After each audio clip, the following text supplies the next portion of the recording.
Many years ago, in fact last century, I wrote a little collection of chorales, and I put them together, and they were called the Three Chorales for Marimba.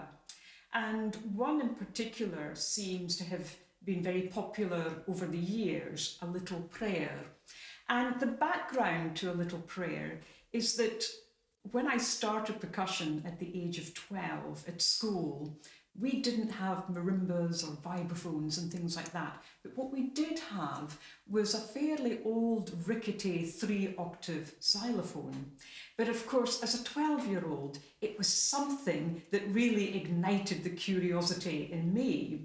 And as I began experimenting with various ways of playing and techniques and so on, I discovered, as all percussionists do, that in fact you could hold 2 sticks in one hand.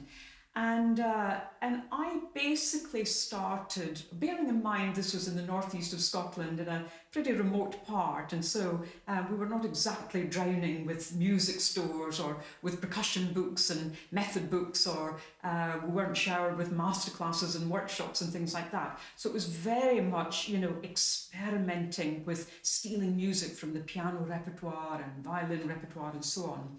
But anyway, on this little xylophone, I really wanted to be able to play legato or smooth playing.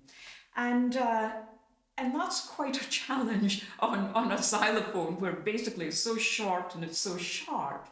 And I really wanted to have that kind of inner feel, that physical feel of going from one chord to another in a really smooth way. And it really is worthwhile trying to do that on an instrument that is hardly any resonance at all that you can really physically recognize.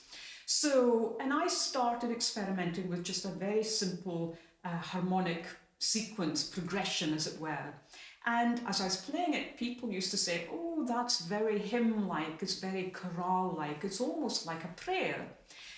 And then I thought, well, it's a little prayer, that's what it is. So it's a very simple harmonic progression, but the whole idea is not for us to think that it's a piece for solo marimba, but actually it's just quite simply a piece of music that can touch us all. And I think probably this is one of the reasons why it's captured the imagination of choirs and brass bands and violin solos and euphonium solos and so on. So there's been all sorts of versions made of this piece, including a version for marimba and choir.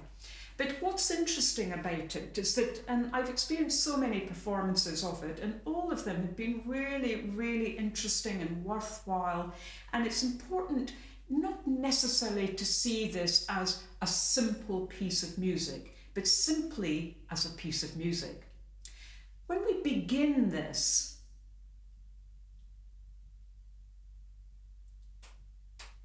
we're really listening to the audience. So actually, I'm not sure if you can actually experience any sound whatsoever, even although the sticks are wiggling up and down. But the audience will give us this atmosphere, this feeling of, is it silence? Is there sound? And silence is a sound, of course. So you are able to bring every member of the audience to you, to the piece of music, and together you're creating this atmosphere. And bit by bit by bit,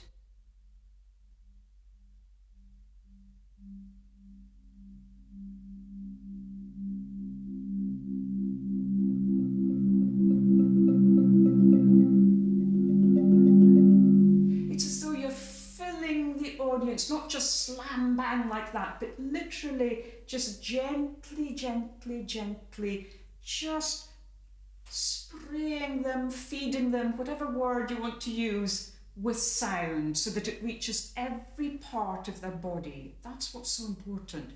And from this, is it silence, is it sound, you can decide, depending on the acoustic and the environment you're in, you can decide then when to bring this dynamic not only upwards like this but think about the breadth of the dynamic, that sort of weight of dynamic. And what I experimented on my little xylophone at school was that actually phrasing could change through the speed of the roll.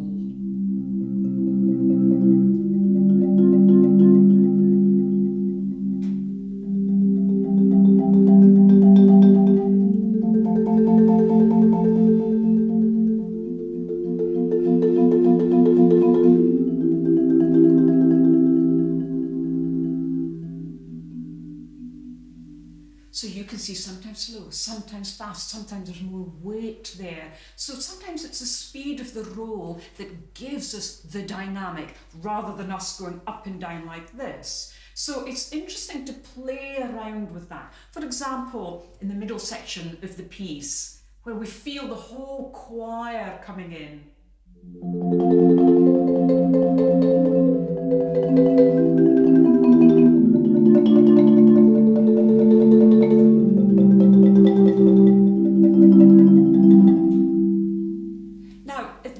Speed, imagine if I was to play the very beginning of the piece at that speed, rolling so quickly.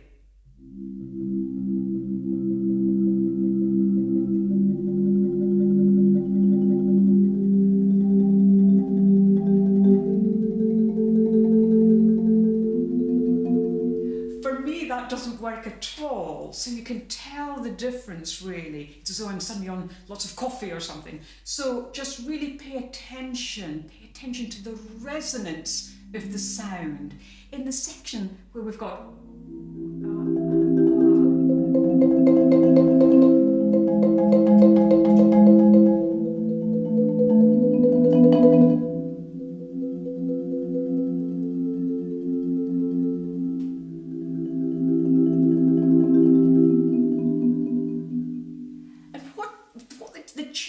speeds does too is that we can get sort of inner voices coming out much, much more. So if we really pay attention to this, we've got the melody, the G sharp. So I'm opening the roll up a bit here.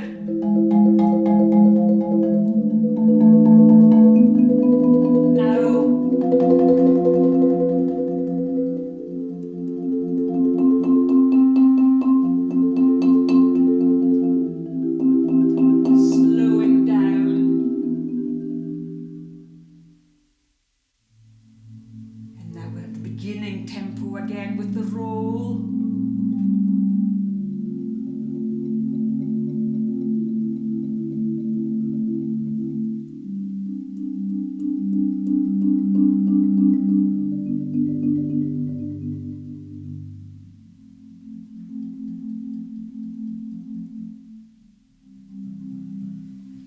So it's really interesting to play around with that, but you know, don't copy what I'm doing here, because really all of us have to pay attention to the room that we're in. Are we in a wet acoustic? Are we in a dry acoustic? Are we outdoors? Are we in a very small environment?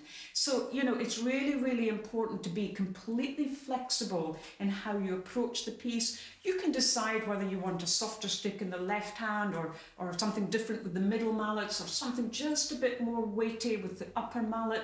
That will depend again on in the acoustic that you're playing in, but also perhaps the type of marimba you're playing and so on. So really pay attention to all of your ingredients and think to yourself, well, what am I doing here? I'm a musician first and foremost, and I'm playing a piece of music, not a marimba exercise. So really, I just hope you enjoy the exploration and the journey of a little prayer.